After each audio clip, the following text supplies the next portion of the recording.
کہ میرے بھائیوں، جو بھی اس وقت حالات ہیں، یقیناً کہیں نہ کہیں اس میں ہم سب کی کوتاہیاں شامل ہیں۔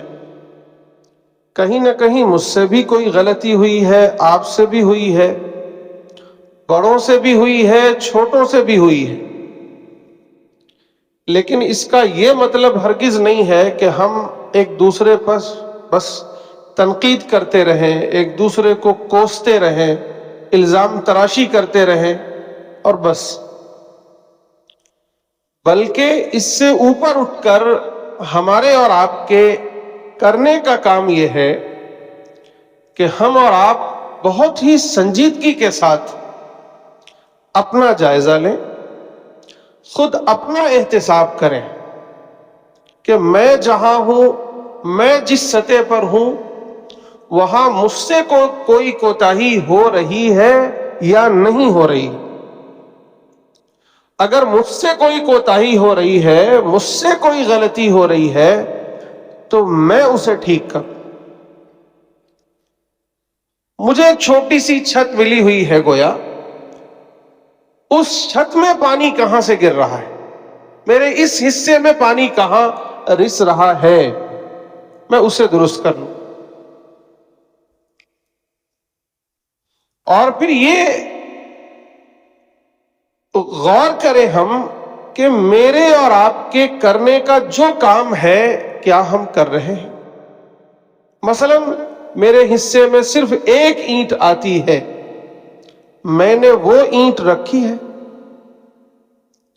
آپ کے حصے میں ایک اینٹ آتی ہے، کیا آپ نے وہ اینٹ رکھی ہے؟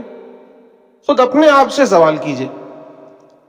اگر یہ ہم نے کیا ہے یا یہی کرنے لگے تو انقلاب بہت دور نہیں ہے، یہیں سے انقلاب ہونا شروع ہو جائے گا، انقلاب آ جائے گا۔ اللہ کے نبی صلی اللہ علیہ وسلم نے اس پوری دنیا کا، تاریخ انسانی کا سب سے بڑا انقلاب جو برپا کیا تھا، اس کی ابتدا تنے تنہا کی تھی آپ نے۔ کوئی نہیں تھا آپ کے ساتھ، تنے تنہا آپ نے اس کی ابتدا کی تھی۔ کوہ صفا پر چڑھ کر آواز لگائی تھی تو بالکل تنہا تھے، کوئی آپ کے ساتھ نہیں تھا۔ اگر ہم اور آپ بھی تبدیلی چاہتے ہیں، حالات کو سدھارنا چاہتے ہیں، حالات میں انقلاب چاہتے ہیں، تو پھر تنہا کھڑے ہوئیے، اپنے حصے کا کام کیجئے، ہر سطح کا۔ اس کی ساری تفصیلات میں نے پچھلے ہفتے آپ کے سامنے رکھی ہے۔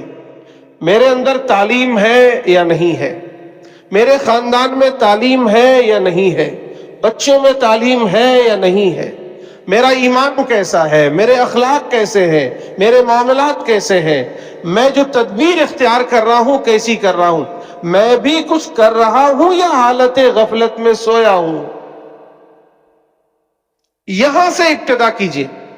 یہ ایک بات آپ سے عرض کرنی تھی کہ نمبر ایک، اپنا احتساب کیجئے، اپنا جائزہ لیجئے کہ مجھ سے اور آپ سے کہاں کوتاہی ہو رہی ہے، کہاں پانی رس رہا ہے، میں اسے درست کر لوں۔